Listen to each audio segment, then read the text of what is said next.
Baiklah, Assalamualaikum warahmatullahi wabarakatuh. Perkenalkan, saya Lucy Rahmawati dengan NIM 21060019.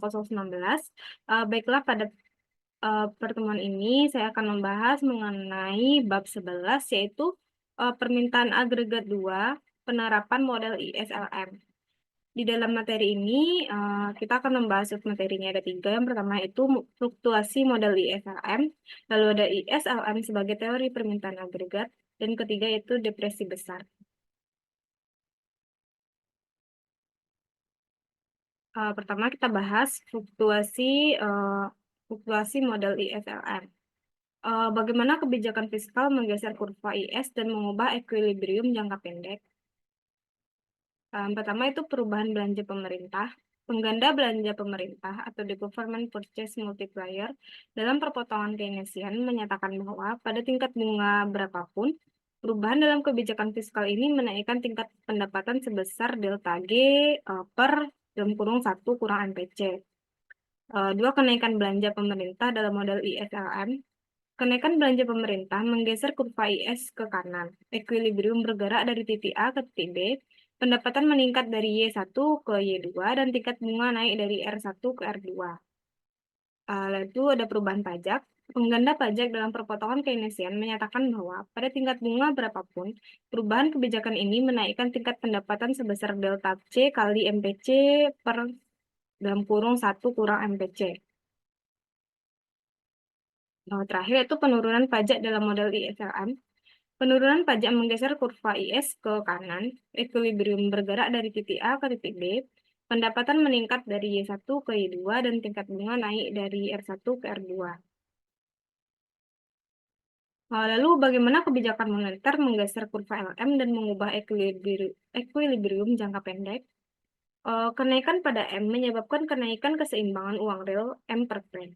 Karena tingkat harga P adalah tetap dalam jangka pendek, teori preferensi likuiditas menunjukkan bahwa untuk setiap tingkat pendapatan, kenaikan keseimbangan uang real menyebabkan turunnya tingkat bunga. Karena itu, kurva LM bergeser ke bawah. Model ISLM menunjukkan bagian penting dari mekanisme, yaitu kenaikan jumlah uang beredar menurunkan tingkat bunga, yang mendorong investasi serta memperbesar permintaan terhadap barang.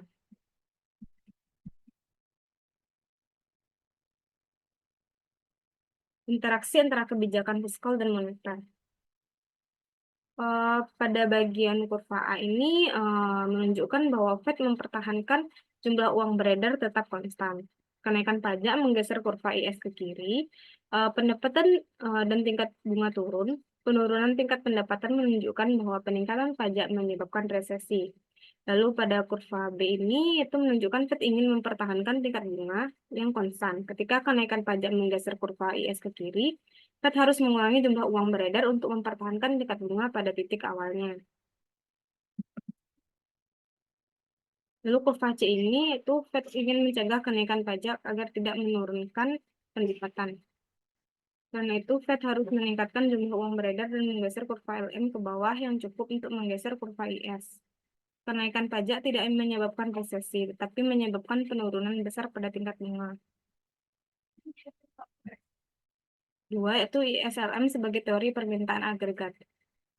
Model ISLM ke kurva permintaan agregat menggambarkan hubungan antara tingkat harga dan tingkat pendapatan nasional. Hubungan ini diderivasi dari teori kuantitas uang. Analisis tersebut menunjukkan bahwa pada jumlah uang tertentu, tingkat harga yang lebih tinggi menunjukkan tingkat pendapatan yang kenaikan jumlah uang beredar akan menggeser kurva permintaan agregat ke kanan. Dan penurunan jumlah uang beredar akan menggeser kurva permintaan agregat ke kiri.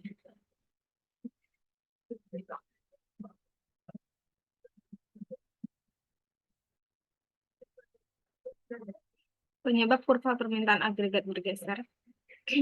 Untuk setiap jumlah uang beredar M, tingkat harga P yang lebih tinggi mengurangi penawaran keseimbangan uang real M per P. Penawaran keseimbangan uang real yang lebih rendah akan menggeser kurva LM ke atas, yang mendongkrak tingkat bunga ekuilibrium dan mengurangi tingkat pendapatan ekuilibrium.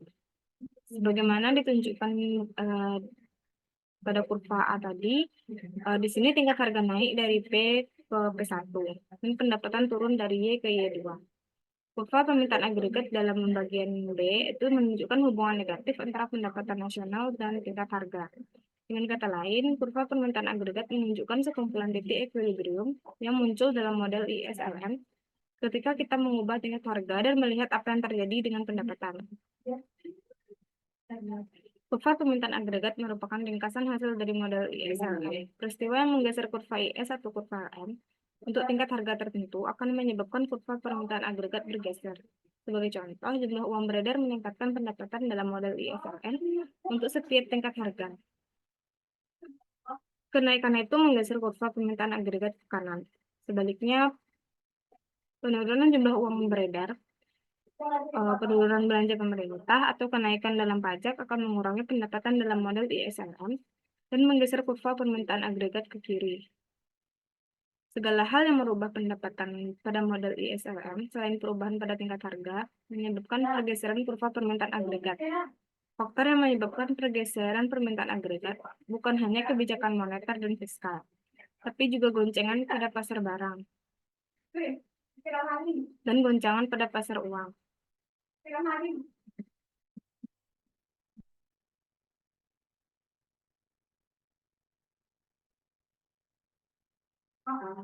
Model ISLM dalam jangka pendek dan jangka panjang.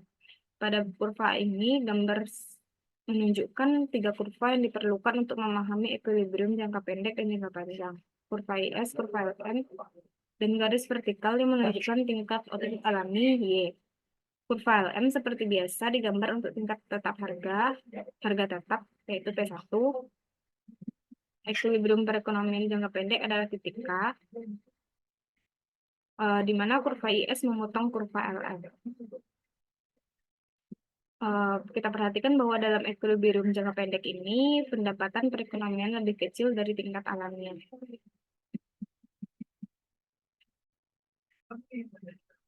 Sedangkan di kurva B, yaitu menunjukkan situasi yang sama dalam kurva penawaran agregat dan permintaan agregat. Pada tingkat harga P1, kuantitas output yang diminta di bawah tingkat alamiah. Dengan kata lain, pada tingkat harga yang berlaku, permintaan terhadap barang dan jasa tidak mencukupi untuk mempertahankan perekonomian berproduksi sesuai dengan kemampuannya. Titik K ini menjelaskan equilibrium jangka pendek. Karena equilibrium jangka pendek mengasumsikan bahwa tingkat harga tidak bergerak atau stuck pada P1. Akhirnya permintaan barang dan jasa yang rendah menyebabkan harga turun dan perekonomian berbalik menuju tingkat alamiahnya. Ketika tingkat harga mencapai P1, perekonomian berada pada titik C, yaitu ini menunjukkan equilibrium jangka panjang. Gambar permintaan agregat dan penawaran agregat menunjukkan bahwa pada titik C, jumlah barang dan jasa yang diminta sama dengan tingkat output alamiah. Equilibrium jangka panjang ini dicapai dalam diagram ISLM melalui pergeseran kurva LM. Penurunan tingkat harga meningkatkan keseimbangan uang real dan karena itu menggeser kurva LM ke kanan.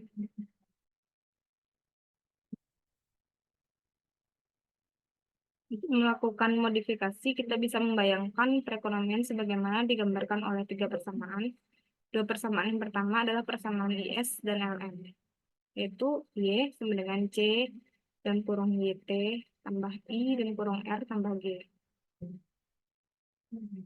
M per P sama dengan L dan kurung R sama Y. Persamaan IS menjelaskan pasar barang dan persamaan LM menggambarkan pasar uang. Persamaan itu memuat 3 variabel endogen, yaitu Y, P, dan R. Untuk melengkapi sistem tersebut, kita butuh persamaan ketiga pendekatan Keynesian untuk melengkapi model dengan asumsi harga tetap. Sehingga persamaan ketiga Keynesian adalah P sama dengan P1. Asumsi ini menunjukkan bahwa dan harus disesuaikan untuk memenuhi persamaan IS dan LM. Pendekatan klasik melengkapi model dengan asumsi bahwa output mencapai tingkat alamiahnya, sehingga persamaan ketiga klasik adalah Y sama dengan Y. Asumsi ini menunjukkan bahwa R dan P harus disesuaikan untuk memenuhi persamaan IS dan LM. C. Depresi besar. Depresi besar juga dikenal sebagai krisis Malaysia. Dalam bahasa Inggris yaitu Great Depression adalah sebuah peristiwa menurunnya tingkat ekonomi yang terjadi secara dramatis di seluruh dunia yang terjadi mulai tahun 1929 dan berlangsung selama sekitar 10 tahun.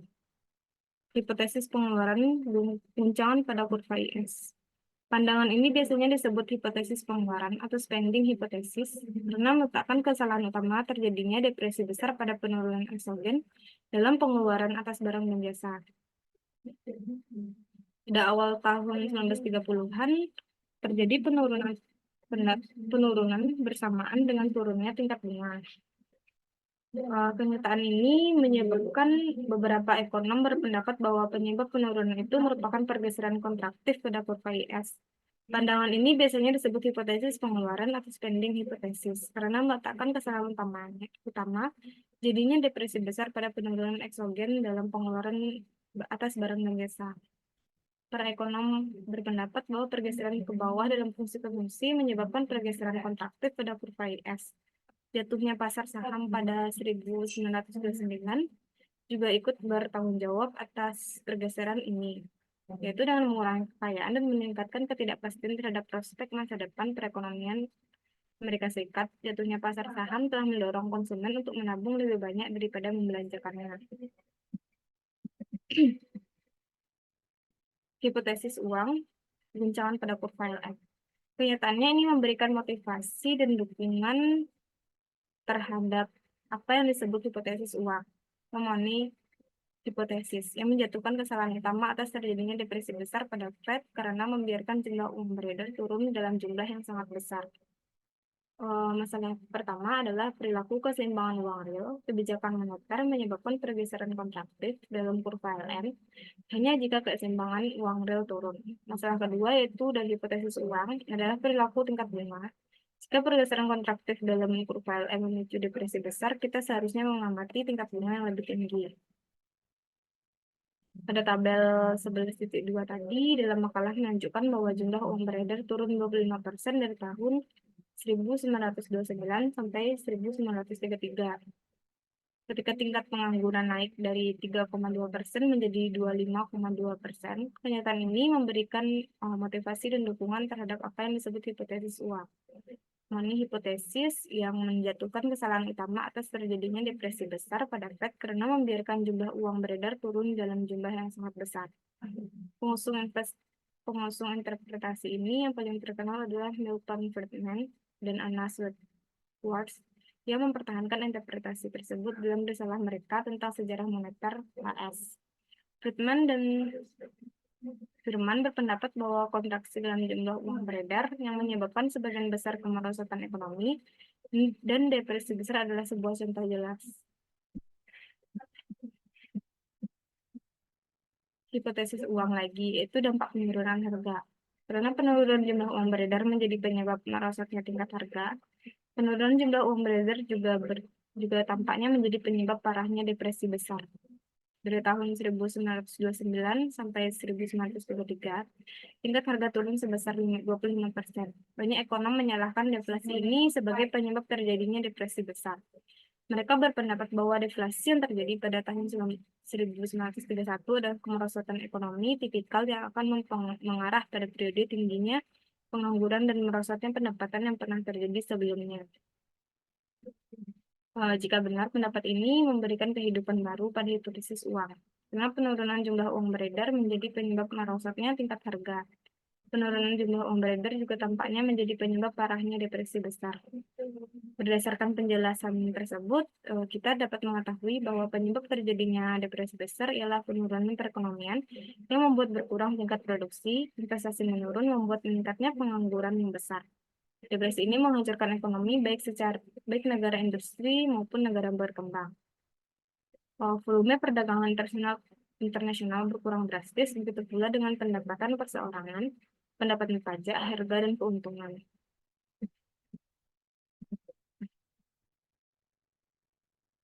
Baiklah, sekian penyampaian materi dari saya. Mohon maaf bila ada kata-kata yang salah. Saya akhiri dengan wabillahi taufiq wal hidayah. Wassalamualaikum warahmatullahi wabarakatuh.